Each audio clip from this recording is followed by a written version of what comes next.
Okay, here we go. Let's see if we can get this one done. Anybody home in there? I hope so. Anyway, so it's time to subscribe, like, and hit the bell icon and all the other fun stuff that goes along with that. Anyway, so we're going to talk about Ghostbusters 2, 1984, an American supernatural comedy with a little love story involved in that. Produced by Irving Reitman. There was all kinds of fun stuff that they did on this one. Bill Murray is still in it. It's all the same cast from Ghostbusters 1 we just talked about. I don't know, a month ago, a couple weeks ago, whichever time frame you're in. So anyway, they're back in the fire.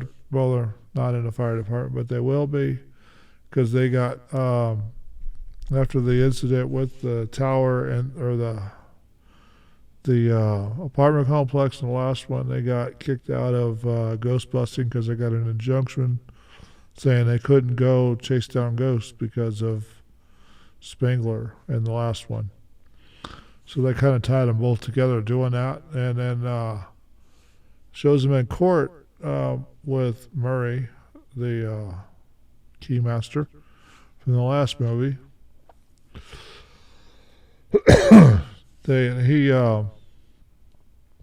He gets them in court, and then they have they actually didn't go to court right away. They were digging a hole in Main Street, New York, with all the potholes, and they lowered one of the guys down to a river of slime, which is psychotheric or psychoactive slime. Reminds me of a couple things that I should put on the other channel. Anyway, so they end up getting a scoop of that, sample of it, and experimenting with it. They ended up getting a toaster to dance. So the Peter's ex-girlfriend, she got married apparently, and she works at the museum cleaning artwork there in New York. So she's cleaning a piece of artwork, and she's talking to the museum creator of her department, little short guy, kind of strange, creepy. I think that's the way they intended him to be in the movie. And then she's packing around a baby during the movie. I don't know if it's hers or not, but she's packing around a baby because she had one with her ex-husband instead of Peter Venkman. Then the stroller rolls away from her, basically a ghost trying to get himself a body, young one.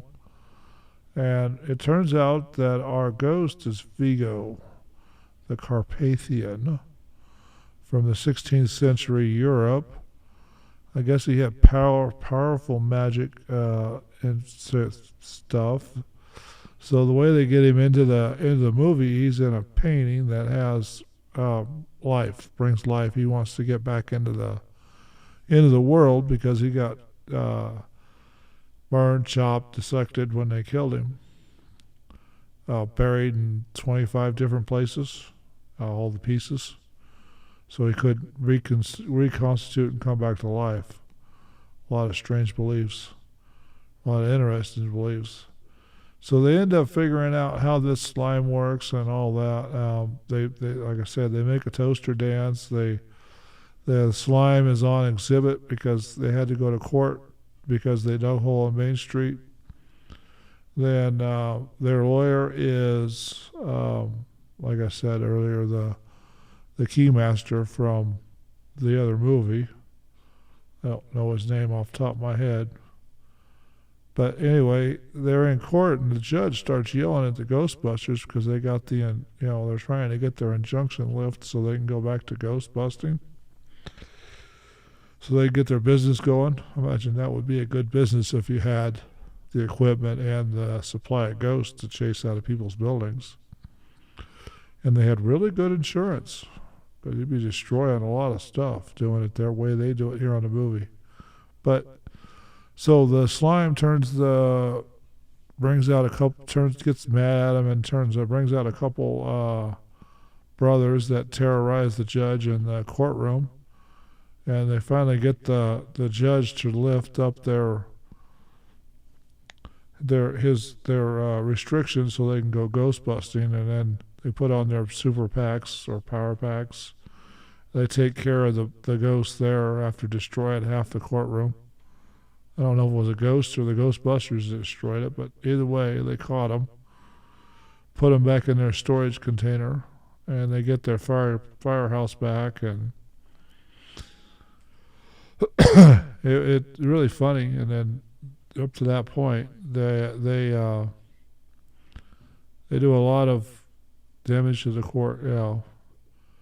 Then they end up getting into Vigo and figuring it all out. And they do a lot of talking about the slime and how it works. And then Vigo ends up getting the baby after the weird guy from the museum takes over and gets the baby from the ledge and gets transported supernaturally across the sky to take the baby back to the museum. So all the Ghostbusters end up going there and trying to get the baby because Peter's ex-girlfriend decided to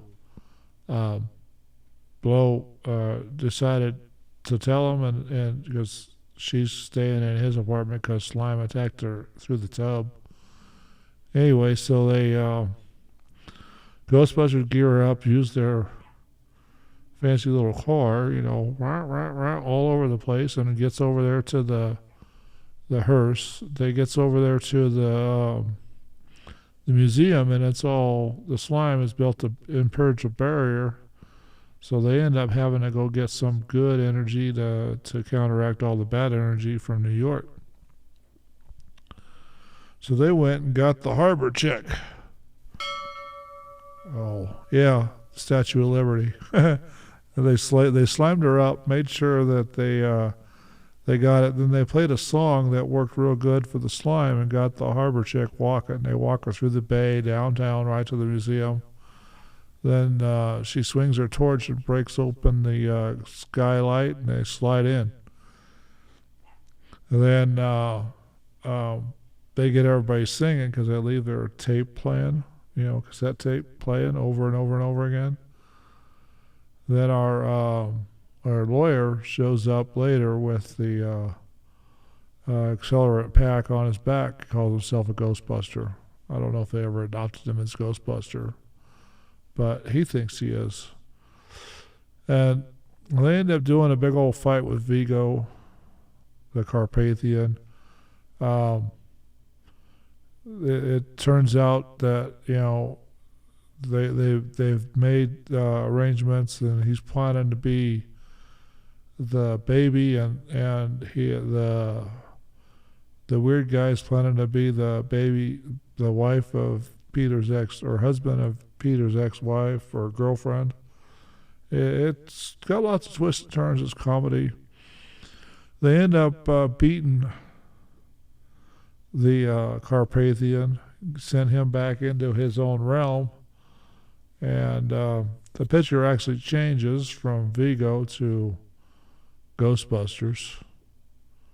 And then I like this movie. It was a movie that, another one of those movies that I used to take dates to. It was actually kind of fun when I was back there dating, still in college at the time. Turned out to be a really good movie.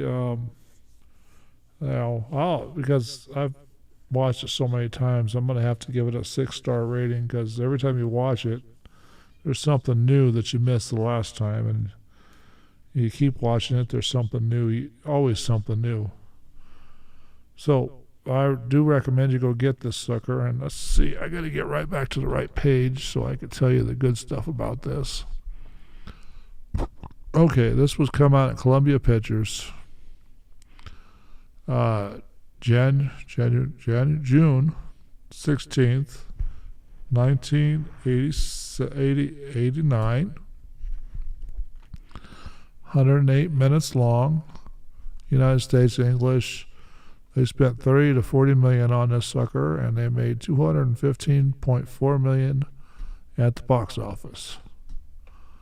So they did a pretty good job on that movie. Even then, special effects are still, in this Ghostbusters movie, are still just as good or not better than the special effects they have today.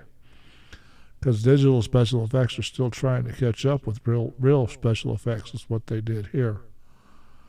They may not have lowered him 100 feet, but they did lower him on the strap, and probably did it on a green screen, and shot the footage for something else.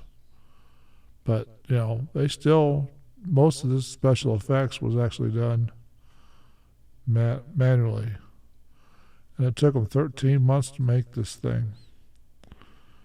So, anyway, we'll go ahead and get off of here, and we'll see you on the next one, which is either tomorrow or next week, whichever depends upon where you see it and when you're seeing it. Anyway, so we'll talk to you later. Bye.